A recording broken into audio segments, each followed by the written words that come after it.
The water was unusually quiet that day. The sun beat down on the surface of the ocean, yet below the waves, something strange stirred in the depths. Before we continue, please take some time to subscribe to Daily Dose, like, and share this video. John and Matthew had no way of knowing that what began as a simple research dive would turn into one of the most unforgettable and unbelievable experiences of their lives. Two seasoned divers, united by years of underwater exploration, suddenly found themselves shadowed by a creature that most people would flee from instantly, a great white shark. But this shark wasn't hunting. Noit's eyes told a different story. It wasn't hungry, it was desperate. Earlier that week, John and Matthew were approached by a team of marine biologists working on a project to document underwater ecosystems around a recently discovered shipwreck. The ship had been resting quietly on the ocean floor for decades, sun-touched, forgotten, and full of secrets. The team needed someone experienced to collect samples, and John and Matthew were perfect for the job. For them, diving wasn't just a profession, it was a passion. Over the years, they descended into deep-sea trenches, explored submerged caves, and recovered long-lost relics of the past. But they never imagined that a predator of the deep would guide them toward the most stunning discovery of their careers. The mission seemed straightforward. Confirm the wreck's condition, collect soil and specimen samples, and document any marine life that had taken up residence. Nothing out of the ordinary, but even before they dove in, something didn't feel right. When they arrived at the site, everything was still. Too still. The surface of the water, usually teeming with birds, boats, or fish breaking through, was eerily calm. It was as if the entire ocean had paused for breath. The captain of their chartered boat, a grizzled old sailor, remarked that the radios had been acting up and that he hadn't seen another vessel in miles. Odd, but not unheard of. Still, John and Matthew pressed on. Their equipment had been tested and retested. Their training was solid. They dropped into the water, expecting nothing more than sand, silt, and rusting steel. But then they saw it gliding toward them in silence, fins slicing the water with purpose. A great white shark. At first, both men froze. Every instinct told them to stay still, to not provoke the beast. But something was off. The shark didn't attack. It didn't posture or circle like a predator. It simply approached, swam past, and then turned around, as if checking if they were following. It repeated the motion again, this time slower, more deliberate. The divers exchanged a silent look through their masks. It was behaving more like a guide than a hunter. Could that be possible? Every logical part of their brains screamed no, but something deeper urged them to trust the creature. And so they followed. The shark led them further into the blue, past coral formations and rocky cliffs, into darker, deeper water. Finally, the ghostly outline of the sunken ship appeared. As their lights flickered over its weathered hull, they realized they were standing at the entrance to a forgotten story. And then the shark stopped. Hovering near a jagged breach in the ship's side, it floated still, watching them. Nervous but curious, John swam closer, peering into the shadowy interior. What he saw inside made him jolt backward. There was movement, human movement. Trapped within the wreck, barely visible through the haze, were two figures waving weakly, eyes wide with desperation. Alive. Two people somehow alive, breathing inside a sunken ship. Matthew joined him at the breach, his own eyes widening in disbelief.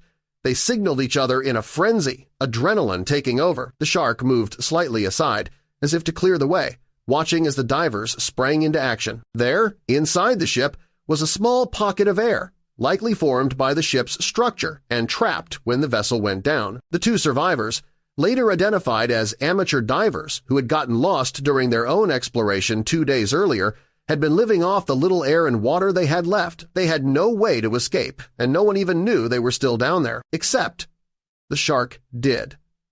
John and Matthew acted fast. They resurfaced, radioed the Coast Guard, and coordinated a full rescue. The trapped divers were pulled out, rushed to safety, and miraculous made a full recovery. But even as they recounted their story to officials, the question remained, how did the shark know? Why did it help?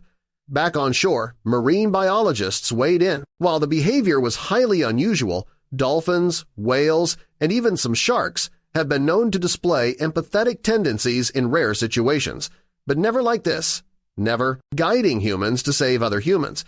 As the survivors recovered in a nearby hospital, media outlets quickly picked up the story. But the spotlight wasn't just on John, and Matthew. It was on the shark. News headlines ranged from "Hero of the Deep" to "Great White Saves Divers." Reporters struggled to reconcile the image of a feared predator with the compassionate behavior it had displayed. John found himself being interviewed repeatedly, always repeating the same thing. It didn't feel dangerous. It felt intentional, like it wanted to be understood. Marine biologists across the country were stunned. Great whites weren't known for complex interactions with humans beyond territorial behavior, but this one had clearly demonstrated advanced spatial awareness, problem-solving, and what could only be described as altruism. Meanwhile, Matthew struggled to make sense of it in his own way. He'd seen hundreds of marine creatures over the years: manta rays gliding silently, curious sea turtles brushing past his goggles, but this had changed something fundamental in him. He no longer saw the ocean as a world separate from his own. He now felt part of it. Days later, the research team that had originally invited them to dive reached out again. They'd done further sonar scans of the area and found more anomalies around the wreck site. Structures that looked like old cargo containers, coral-covered but potentially containing other surprises.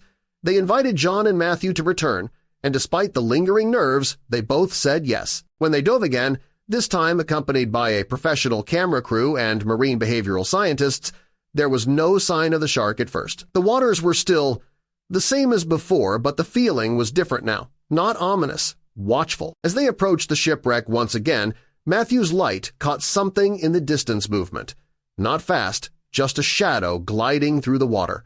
The shark had returned, only this time it wasn't alone. Two smaller sharks, possibly juveniles, trailed behind it.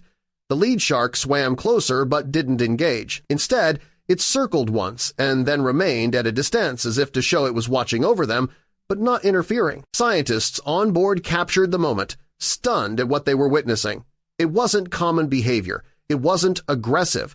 It was observational, intelligent, purposeful. For the next hour, the divers examined the ship. They took samples, mapped coral growth, and documented marine life slowly returning to the site. The wreck had clearly become an ecosystem in itself, and in a strange way, the shark had become its guardian. Later that evening, when the crew returned to shore, one of the scientists explained something that left everyone silent.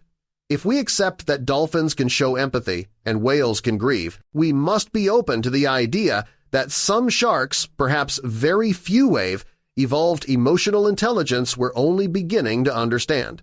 The footage of the encounter went viral. Comments flooded the internet.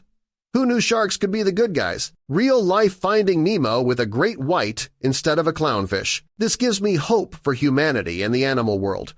But while the world debated whether it was luck, instinct, or something more, John and Matthew knew what they felt in that moment underwater. It wasn't random. It wasn't animal behavior in the traditional sense. It was a plea for help, and somehow, in the vast silence of the sea, they had heard it. That shark had trusted them not only with its life but with someone else's, and in return, it had given them a story that would live forever.